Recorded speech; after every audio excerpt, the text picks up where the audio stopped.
Vamos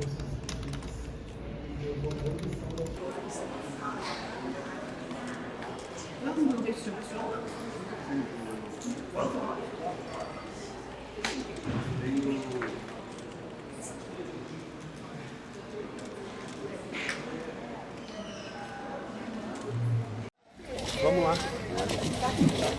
Vamos lá dentro. Vou pegar aqui primeiro deles e já vamos lá. Sabe onde é ali, né, Diego? Ô Diego, tá lá em cima as gasolinas.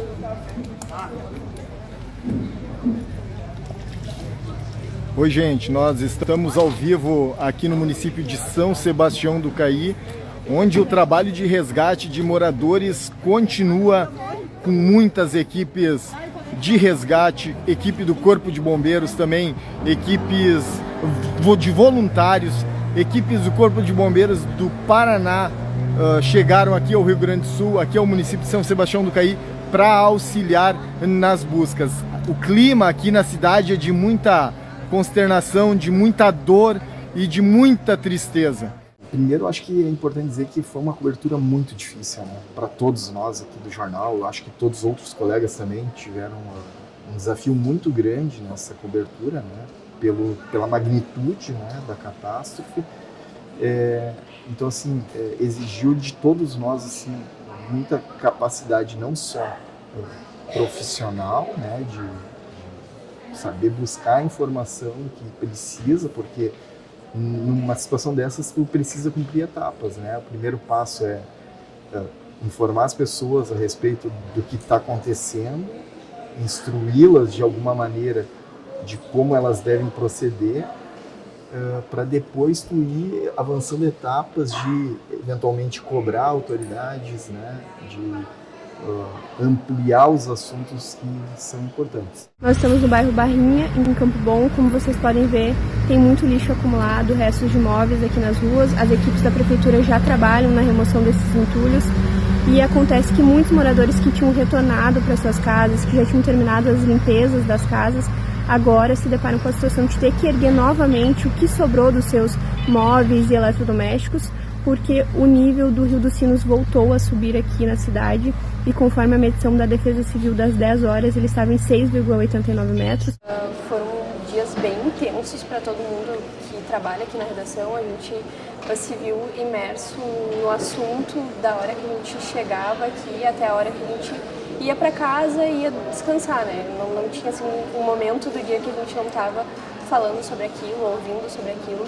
Então, foram dias bem cansativos para todo mundo e a gente chegava aqui também não sabia muito bem como que ia ser a rotina do dia, né? Se a gente teria que ficar aqui para o Novo Hamburgo, se um colega iria para o Vale do Paranhana, o outro ia para o Vale do Caí. Então, cada dia era uma surpresa aquilo que a gente iria ver, né, ao longo das nossas coberturas. E eu já tinha participado da enchente do ano passado, que teve em julho, acho, ou junho, não vou lembrar exatamente o mês, mas foi bem diferente, né? Foi bem menor a proporção, tive um pouco de experiência, mas nada comparado com o que foi agora. Olá, meu nome é Aldair, sou médico veterinário de Minas Gerais, sou representante do Grupo de Resgate Animal GRA-BH, viemos de Minas Gerais para atuar aqui em Novo Hamburgo, estamos resgatando todos os animais possíveis e pessoas. Chegamos aqui na sexta-feira, estamos até hoje trabalhando, resgatando os animais. E o que aconteceu aqui com essa embarcação que estava lá embaixo? O que acontece? Hoje a correnteza está muito forte, muito forte. Nosso bote e nosso barco estragaram e não tem como fazer a remo. Então a gente precisa urgentemente de um barco, que ainda tem muitos animais lá embaixo. Se chover, vai ser um problema para esses animais que já estão em cima do telhado. E aí precisaram de uma lancha para ir resgatar o pessoal. O pessoal daqui está todo mundo ajudando. Isso é importante mostrar para a sociedade que as próprias pessoas da comunidade estão ajudando. Se não fossem as pessoas daqui agora, a gente ia ter muito trabalho para retirar esses animais. Eu já não sei quantos animais a gente tirou junto com a população. Nós precisamos urgentemente de unir forças para ajudar o Rio Grande do Sul. Nós tivemos no ano passado 3 eventos climáticos severos, ou na região ou em regiões próximas, como é o caso do Vale do Taquari e Vale do Caí. Então, após o primeiro episódio, que está fazendo um ano agora, nessa semana, em meados de junho, nós já tiramos alguns aprendizados, que foi já um evento climático extremo na região do litoral norte aqui, Caraá, Santo Antônio da Patrulha, e a gente entendeu que deveria mudar um pouquinho a nossa técnica de cobertura desse tipo de assunto. Então nós inclusive reforçamos um contrato que nós temos de 30 anos com a Metsul Meteorologia, que é uma empresa reconhecida praticamente em todo o país, com previsão do tempo. Nós ampliamos os espaços de previsão do tempo dos nossos veículos e isso fez com que a nossa cobertura de setembro da enxurrada no Vale do Taquari e de novembro na enchente que atingiu inclusive aqui no Novo Hamburgo, São Leopoldo e arredores, já fosse mais qualificada e com informação melhor e mais qualificada para os nossos assinantes. Então, neste ano, nós entendemos que nós aplicamos os aprendizados que nós tivemos ao longo do ano passado, dando mais espaço para a previsão do tempo, dando mais espaço para conteúdos de serviço, orientação, né? Mas obviamente que foi muito além do que nós prevíamos e imaginávamos, né?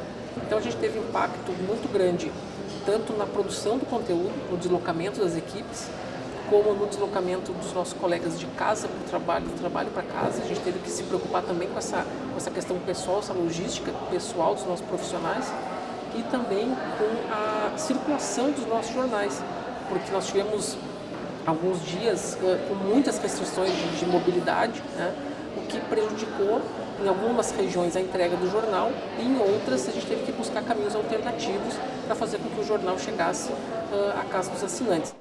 Para compartilhar com a nossa audiência, né? São duas. A primeira é uma matéria da Folha de São Paulo, assinada pelo jornalista Matheus Vargas, que diz o seguinte: o presidente Lula... Logo que a gente começou a receber as primeiras informações de pessoas saindo das suas residências, a gente já foi visitar alguns abrigos aqui da nossa região, Campo Bom, Novo Hamburgo, e percebeu que as pessoas já estavam mobilizadas fazendo compras para fazer doações. Poxa, as pessoas estão desabrigadas, não tem roupa e tudo mais. Então isso foi importante, a gente começou a visitar os abrigos e trazer essa informação. A necessidade é roupa. Tem gente com criança lá, precisa de fralda, precisa de leite. Esse foi o nosso primeiro trabalho. E posteriormente a gente percebeu que o que mais foi afetado foi as nossas rodovias, né, as nossas estradas. Então o nosso ouvinte, ele compartilhava essa informação. Acabei de passar por um lugar que está bloqueado, não dá para acessar. Então esse serviço ele foi muito importante e muitos dos nossos ouvintes participavam logo cedo, perguntando como é que eu faço para me deslocar saindo aqui da região do Vale dos Sinos para a Serra? Como é que eu chego em Porto Alegre? Olha, eu estou enfrentando uma lentidão aqui de 2, 3 horas. Então esse serviço sobre trânsito ele foi muito importante diante desse cenário que a gente tinha muitas rodovias bloqueadas, né? Então, a gente dedicou muito da nossa programação para... ela se tornou uma programação bastante jornalística. Apesar de ser do entretenimento, para quem liga o rádio diariamente, sabe que é muito mais música, né? A gente informa sobre o trânsito, porque grande parte dos nossos ouvintes estão no trânsito, mas dedicamos muito sobre isso, né? Vamos falar com o prefeito. Prefeito, como é que está a situação na tua cidade? De que forma que a gente pode ajudar? E, claro, se abastecendo da rede social, principalmente dos perfis oficiais, né? O que o prefeito de São Leopoldo falou, o que a prefeita de Novo Hamburgo falou. A gente procurou colocar isso que era dito na rede social como um veículo oficial da prefeitura, né? Também no rádio para fortalecer essa informação.